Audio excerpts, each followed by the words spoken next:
Hello and welcome to Mangum News. I'm your host, Elijah Mangum.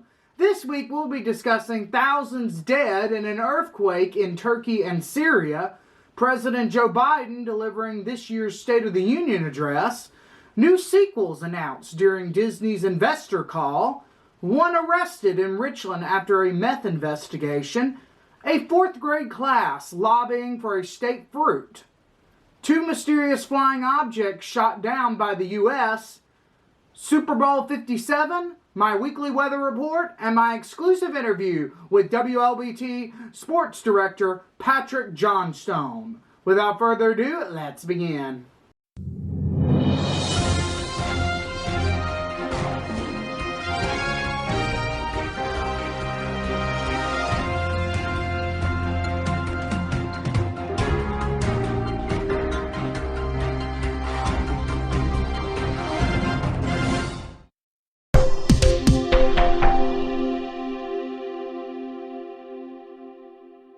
A 7.8 magnitude earthquake hit in Turkey and Syria on Monday, collapsing buildings and leaving thousands dead. Volunteers who had already been rescuing victims of bombings leading the efforts to recover the survivors, many of whom are refugees who already lost their homes due to war.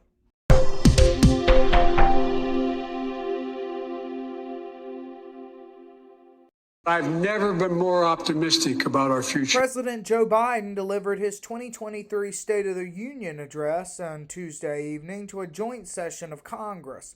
The speech caused strong reactions from Republicans in both houses of Congress. President Biden was heckled by Congressman Andy Oakles of Tennessee, yelling when calling on Congress to address the fentanyl crisis.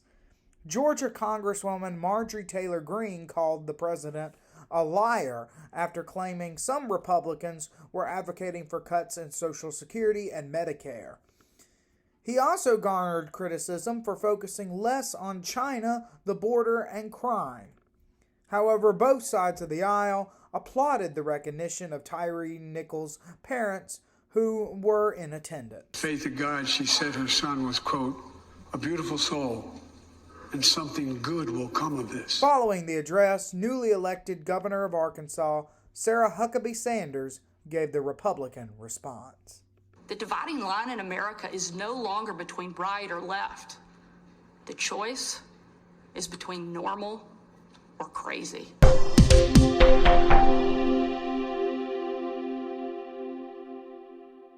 Disney held their quarterly investor call on Wednesday where they announced layoffs and losses. However, it was not all bad news for the Mouse House as they announced Toy Story 5, Frozen 3, Zootopia 2, and a version of Pandora, the World of Avatar, coming to Disneyland.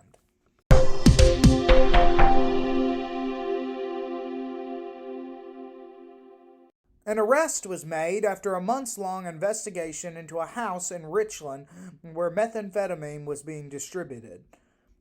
59-year-old Joe Frazier was charged with 4 felony warrants for the sale, distribution, and transfer of methamphetamine, as well as the possession of methamphetamine with the intent to distribute.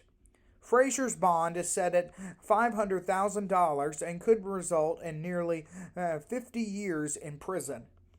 In the early hours of February 9th, the Richland Police Department SWAT team, Flex Unit, along with the Pearl Police Department SWAT team, executed a search warrant into the house, and once Frazier was arrested, investigators conducted a search of the property and found approximately 8 grams of methamphetamine and other drug paraphernalia.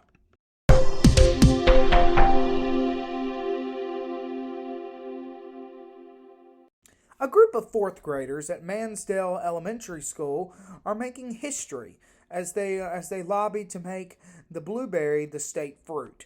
WLBT's Courtney Ann Jackson has the story. So, Howard, students always study history, but how about making it? Pay no mind that they're only in 4th grade. As you'll see, they're quite the lobbyist. Dear Mississippi leaders, I'm a student at Mansell Upper Elementary School. Mississippi does not have a state fruit. Our class would like to propose to make blueberry, our state fruit. Every state senator will soon be receiving letters like this from fourth graders at Mansdale Upper Elementary. They read an article in Scholastic News about lobbying efforts for a state fruit in Kansas and thought, Just like, wow, they could do that. What was our state fruit? I was surprised that we didn't have a state fruit, and I was happy that we were doing this. and I mean really doing this. We reached out to our representative in town, and that was Jill Ford, and she let us. She was so excited, and she came to talk to us. Blueberry wasn't picked at random. I researched a lot about like where they grow, health benefits. That research led to the discovery that it's the most produced fruit in the Magnolia State, and Representative Jill Ford filed the official legislation, House Bill 1027. At first I was kind of skeptical about this idea. I was like, do I really want to do this? Will it really work? And then like the more I did it, the more I joined, the more I was like, oh yeah, I really like this idea. This is a good idea. Good enough to get the green light from the State House of Representatives, with the Senate the next stop. So when they do have those learning moments where they are wanting to create something like that, you can't say no. And you just go with it, and that's how it happened. And so it's so exciting that they are getting to be a part of real world social studies and not just reading about it. I've worked very hard to have gotten this far. We're also children. How could he say no? I mean, come on, right? There was only one no vote in the House from a member who says he's not a fan of blueberries. Courtney Ann Jackson, 3 on your side.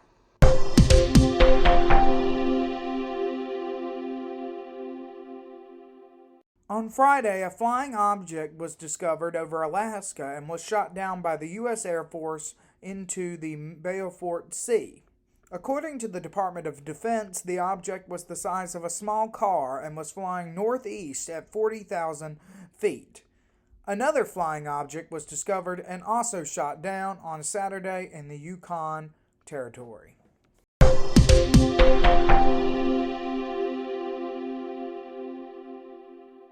Super Bowl 57 concluded the 2022-2023 NFL season.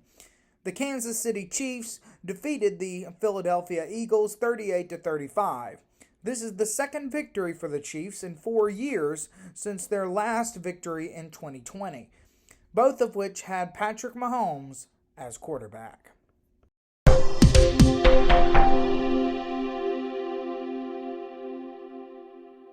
This week, we can expect mostly sunny weather with rain chances Tuesday through Thursday. Those rain chances will range from 60% on Thursday to 40% Tuesday through Wednesday. Temperatures will reach as low as 30 degrees on Friday and as high as 74 on Valentine's Day.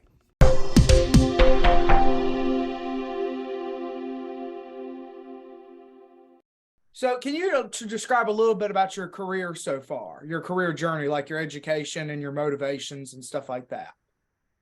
Yeah, so I grew up in New York, just a little bit outside New York City. When I was in high school, I found out about this class at the local college that really ended up being an intro to journalism class and kind of fell in love with it. So I was a sophomore at that point, and I started looking at colleges the next year. And one that I looked at was Temple University in Philadelphia, and just kind of fell in love with it and the opportunities that I could have there in Philadelphia. And so I got to Temple and started to get involved in the sports show that they put on. It was an every week show, and it was all student run. So by the end of my sophomore year, I was able to get on air. And then by my senior year, I was anchoring.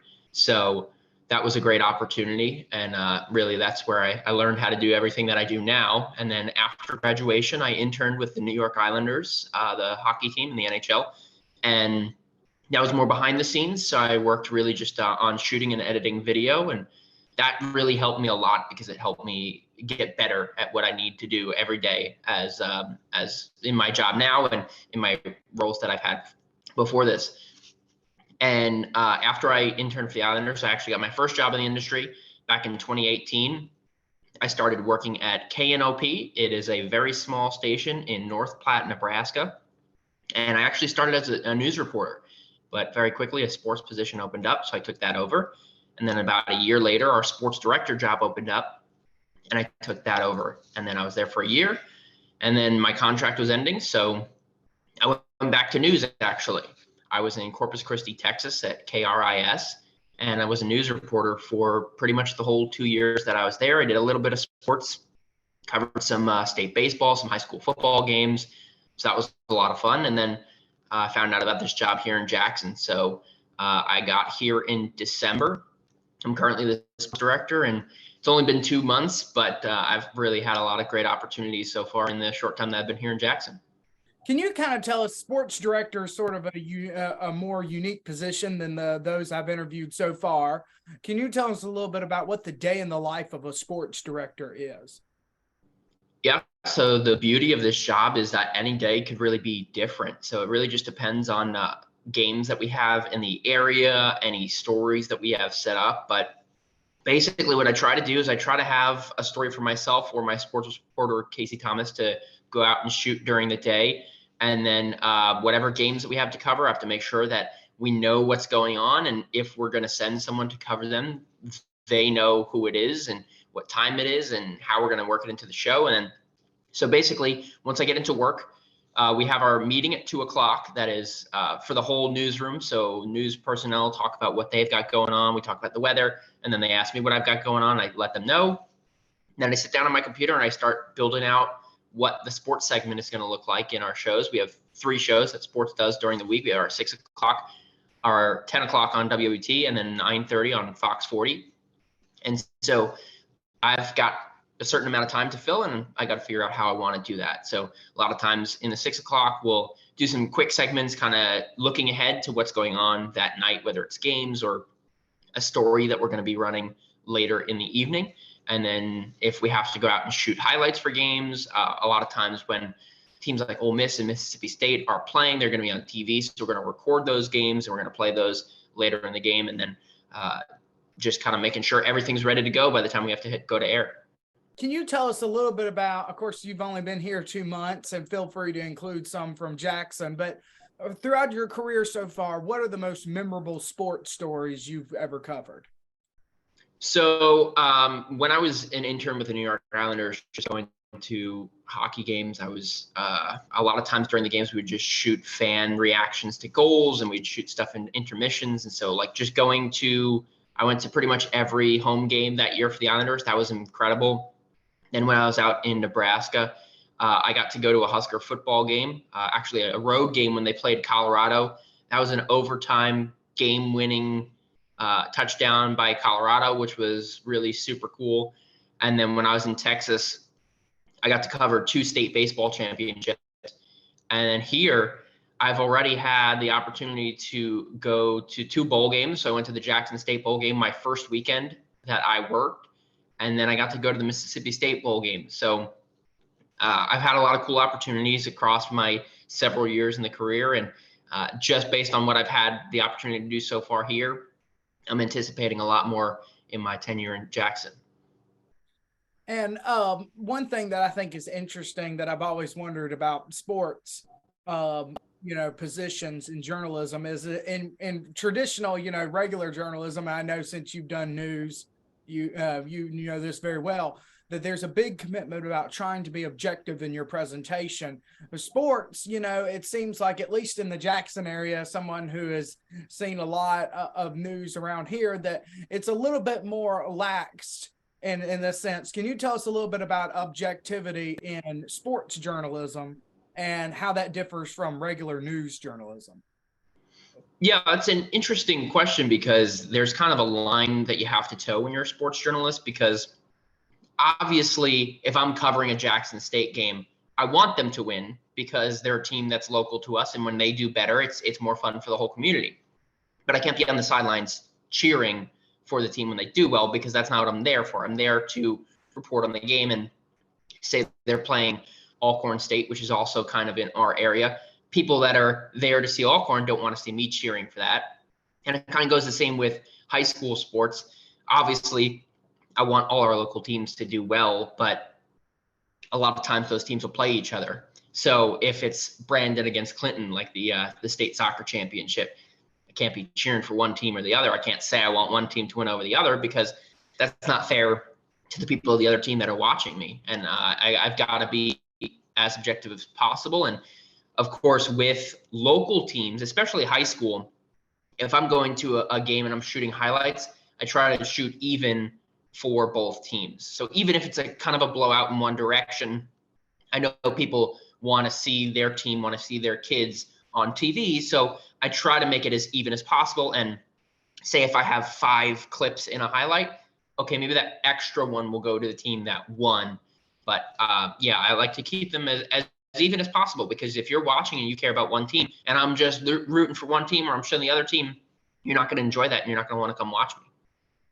Yeah, and I think that's interesting. But like you said, if you have Ole Miss going up against LSU, or I'm just throwing something out there, it's a little bit different because you're not having of course I know there are LSU fans and there's Alabama fans in Mississippi, but it's a little bit, it's understandable that someone who's a sports director at a Jackson station would be more pulling for a Mississippi team versus a team that is not in our state. Yes, and the way I look at it too is I'm not an Ole Miss or Mississippi State or Jackson State fan, so if they lose, it's not going to affect my day one way or the other. It just affects my coverage. Whereas if it was one of my teams, that I'm from New York, one of those New York teams, that might be a little bit different. I think Mississippi, isn't it, that we have the most presence of players and than any other state this Super Bowl. So can you tell us a little bit of thoughts on that, or a little analysis on that? Yeah, it's really cool to see that. And that was one of the first things that I realized when the two teams were set, because you've got guys like Fletcher Cox and Kenneth Gainwell from Yazoo City. Of course, Brandon has Gardner Minshew, and then you've got the connections to Ole Miss, Mississippi State, Southern Miss. So I believe it's Mississippi has tied the most representation for Texas. And I was just in Texas. Texas is a very big state with a lot of people. So to see that Mississippi is on par with that just kind of speaks to the talent that comes from this state. And like I said, high school football is super in Texas as well. There are a lot of good players and good teams out there. And just if Mississippi can rival that, that's incredible. And it's good to see that people are talking about the state. I know during media day last week, Fletcher Cox was asked about the representation of the state of Mississippi in the Super Bowl. And when you've got people asking those questions on a national scale, that really brings a nice spotlight to the area and the state. That's all we have for this week. Make sure to like, share, and subscribe on YouTube, Facebook, and Twitter. Thanks for watching, and we'll see y'all on Monday.